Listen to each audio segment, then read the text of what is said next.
Hello guys, magandang umaga. Guys, magtanong lang ako. Paano ba maging isang ordinaryong Pilipino? Pag vlogger ka ba guys, hindi ka ordinaryong Pilipino? Medyo naguluhan kasi ako sa kanila eh. Guys, pakinggan nyo na lang to. Hindi ka ordinaryong Pilipino. Tama, mali? Ordinaryong Pilipino ako, Mr. Hindi, Chair. hindi ka ordinaryong Pilipino. Vlogger ka eh. No, manggagawa ako, Vlogger Mr. Chair. Lahat pa ng ordinaryong Pilipino, vlogger? Mr. Chair, manggagawa ho ako Andali lang, na may andali lang. platform ho. Andali So, lang. ordinaryong Pilipino ho ako, Andali Mr. lang. Chair. Profanities, insults, malicious is a healthy discourse. Gusto kong tanungin yung mga vloggers natin. Do you agree with her on that? Yes.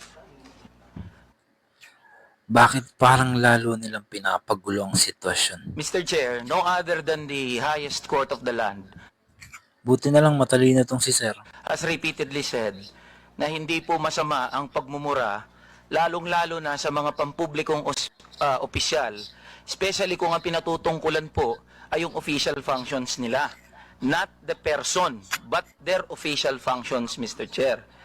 So yun po ang paninindigan, lalong-lalo na po namin bilang mga manggagawa, dahil kahit meron pong TikTok, Facebook o social media, sa komunidad po, yan ang lengguwahe ng mga manggagawa at ordinaryong Pilipino na nagagalit.